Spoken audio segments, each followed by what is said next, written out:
Uneasy is the head that wears a crown, the old bard once wrote. But truly, what does that mean? Does it mean being unsure of who you can trust? Does it mean struggling to make basic decisions of your station for fear of harming those who rely on your aid? Does it mean having your perception warped so by the intoxication of power that you can no longer see those you serve as people but building blocks to maintain your seat of dominion? It's all of these things and more, of course. Today, we're going to talk about a game that balances the topic of structural power alongside comedy, tragedy, and a cast of colorful and lovable characters. Today, we're talking about Sovereign Tower. I had reviewed this game's demo as part of my 17 Steam Next Fest demos for my website, and I really enjoyed it, so I had a pretty good idea of the content of the game. By my experience, I knew that it was a comedy-focused kingdom management simulator / visual novel with more of a focus on individual character storylines than an overarching plot. I knew that the graphics were a really detailed, almost storybook-like 2D art style. The music I noticed was pretty minimal outside of Hildy's song, and the sound design was pretty solid. But more than anything though, I thought the gameplay of managing the actions of your knights was compelling, and that learning their stories by diverting their lives through several routes was interesting and enjoyable. Beyond the demo content, I assumed there would be a number of acts with big penultimate bosses, a punishment for the demon time rewind system, and many secrets and more knights than you can carry, complete with several endings. But we'll get into many of those things later on. So what is Sovereign Tower? Sovereign Tower is, as previously stated, a comedic visual novel / kingdom management simulator with a focus on player choice. You are the Sovereign, a wanderer with leprosy who dons a mask of stoicism, in clear reference to King Baldwin IV, who wandered one day into the tower. This tower, sealed for ages to the unworthy, has chosen you as the ruler of the Kingdom of Briege, and among its gifts includes a stasis on your condition, anti-regicide defenses, an ever-growing list of fortifications to meet the needs of your servants, and most importantly, a demon in the lock in the basement, who is willing to make a pact with you to rewind time while keeping your memories intact for seemingly no cost. Your job is to gather knights to your round table, gather alliances, defend against those who would dethrone you, and solve the problems of the citizenry, be they monetary, diplomatic, or solvable by good old-fashioned combat. You'll get to know the circumstances your knights and subjects face, how best handle their problems and curry their favor, as you trudge ever forward towards the borders of your domain. Starting off, the game looks beautiful. The art is lovingly crafted in the storybook style that I mentioned above that also exists within Wild Wit's previous game, Crown Gambit, extending to character sprites, backgrounds, and CGs. Even the UI bears that consistent style with the illuminated manuscripts that makes you feel like you're opening up an illustrated book in the library that's a century or two older than you are. It's delightful. It's a gorgeous and intricate stylistic choice that I don't think many studios could pull off properly, but Wild Wits as a small studio does it masterfully. Every character's sprite is as expressive as they are, with some characters having wild and varied poses, and some being more static in their stoicism. Some change in response to certain events, and those changed portraits have their own sets of animations to fit. You can tell they were all crafted with love. Many characters are visually references to existing fantasy characters, with obvious ones like Goberto looking like Patches, but also funnier ones like Yorl and his guard knight Gutild looking like an adult Macaulay Culkin standing next to the McAllister house from Home Alone. Backgrounds in the game are simple but solid. They're played really well within the scope of the game, as you don't really see that many backgrounds because you can't leave the tower due to your leprosy, and as a result they put a lot of effort into making those few backgrounds you do see look great, and it shows. The halls look old and decrepit, and the quarters of your servants look personal and lived in. The everyday small places of peace, like the garden or the kitchen, are drawn as sanctuaries for the everyday life of our beleaguered knights. The audience chamber, or throne room, the one you see the most, is given the gravity it deserves too. The castle exterior, growing and changing with time, is noticeable and feels great to watch, and all the relics, consumables, and mounts are themselves different and cool. CGs in the game are pretty minimal. This isn't a focused VN, and yet they're all fantastic. Giant climactic battles against daunting foes are displayed as the horror they represent, with many characters exclaiming as such in text. It all works as one big package. The gameplay in Sovereign Tower is an extremely satisfying and consistent loop. Each day, you see a number of subjects and emissaries seeking an audience and either solve or commit to solving their problems. You then prepare your knights to go solve issues that require direct intervention, with each knight having their own strengths, weaknesses, and dispositions. Some knights might love hunting monsters, while others might prefer to peacefully reconcile differences, and you have to balance these aspects with the type of quests their statistics lend themselves towards.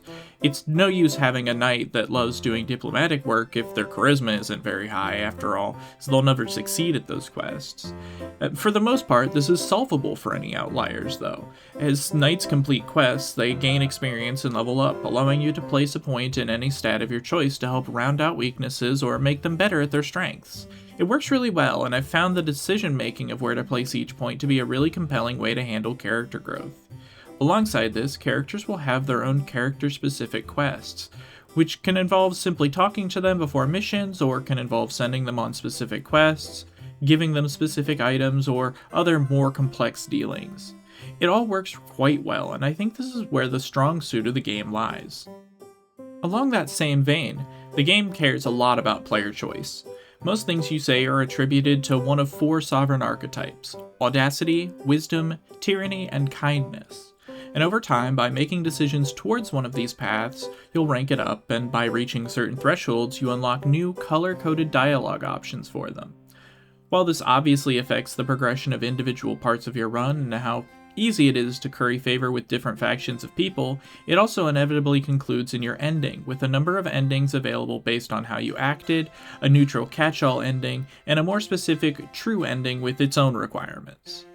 This mostly feels great, but what if you mess up and accidentally do something that's against your intended route? Well, that's what the demon in your basement is for. Your demon can rewind you as far back as the beginning of the current act to redo decisions, and sometimes gain new dialogue options with the power of foresight. It's a really cool system that you'll need to engage with in order to properly enjoy the game, so don't be afraid of using it early on. My only real complaint in terms of general gameplay is that the bonus thresholds for the final boss encounter need a really serious second pass. As they stand, they can make your efforts feel kind of useless depending on how you've played. The UI in the game is pretty, but ultimately could have used another pass. The basic choice functionality in the audience and dialogue is absolutely fine, but I had many points where the map screen would simply bug out and refuse to allow me to interact with missives to be sent out. With specific characters, namely Edith and Tarkus, the intendency didn't function properly at all. There are a number of grammar, spelling, and usage issues that snuck through that I think would have been easily caught by an editor, such as the dualist sword and how it breaks the enemy's blade. The inventory gets messy quite fast, and with no way to sort items at all, you're simply going to have to remember what everything does or scroll slowly through the list later to find exactly what you need. Additionally, due to how choices are tracked in the game, you can get into weird situations where you can complete the same unique event twice, or sometimes a character will simply assume you've acted in a way that you haven't. This review was written a few days after release though, and if the issues here are fixed as they've shown they've been capable of doing, I'm happy to bump the score up. Heavy is the head that wears the crown, and that's true in Sovereign Tower too. While dealing with the issues of your knights and subjects, you'll grapple with what power means to you and whether you can truly solve the problems of your people. The game doesn't get too incredibly deep into the subject, but the idea of the goofy, jokey kingdom management simulator actually talking about things like power structures and the toxic nature of ruled governance is beyond charming. It's personal and political, as all good things are, and it has you consider at multiple points if what you're doing is right. Doing things the right way for you will look differently than it does to others. At multiple points, I felt an intense moral conundrum between the right way to handle a problem and what will give me the favor of the faction I'm courting. It was a strange feeling to experience the rationale of the ends justifying the means in my head, and the variation and volatility of the routes along with the desire to see more of the secrets the game is hiding from you will make you question those decisions bit by bit. I love it. Can you truly find love amongst your subjects, or will the structure of monarchism always keep you one pace away from those you care for, and thus leave you always truly alone?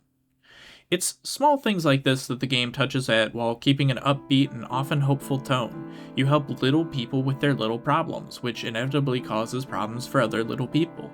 That's life, and you need to come to terms with that. I love this game, despite its flaws. Could it use another pass by an editor and maybe some bug fixes and polish? Yeah, but it is, and so could a lot of other games I love. It's not some perfect amalgamation of what visual novels should be, or a major political statement about some incredibly important crisis plaguing humanity. It's a fun game with a cool premise that gives you a lot of control and sometimes makes you live with the consequences, and that's all it really needs to be. I'm giving Sovereign Tower a score of 8 out of 10, and you can bump it up to 9 out of 10 if the aforementioned issues are fixed in the future. It's great, and I hope everyone enjoys their little romp through a series of incomprehensible conversations. Thanks for watching, everyone. I don't really have a script for this end part, so I figured I'd just vamp for a sec, but if you liked what you saw, I appreciate a like and subscribe. They help me out quite a bit, and they'll help you see when my next video comes out. If you have places you think I could improve, feel free to let me know in the comments as well. I appreciate those about as much as I appreciate likes and subscribes, because I'm still trying to learn how to do the video review thing. Just a weird note, Sovereign Tower's been kind of strange to review because it's been getting regular updates, so I've had to rewrite my script twice because it's gotten 2 updates in 5 days, and I don't normally review things this close to release, even in text, so updating what I've already written is kind of a strange concept. But it's fun, and I like to see that they're fixing the things that are obviously wrong with the game. If you would like to see me review a game, feel free to let me know either in the comments or by email, and if you'd like to support me financially, I'm still unemployed, so there's a link to my Ko-Fi in the description. I appreciate you all for watching, and I hope you have a marvelous day.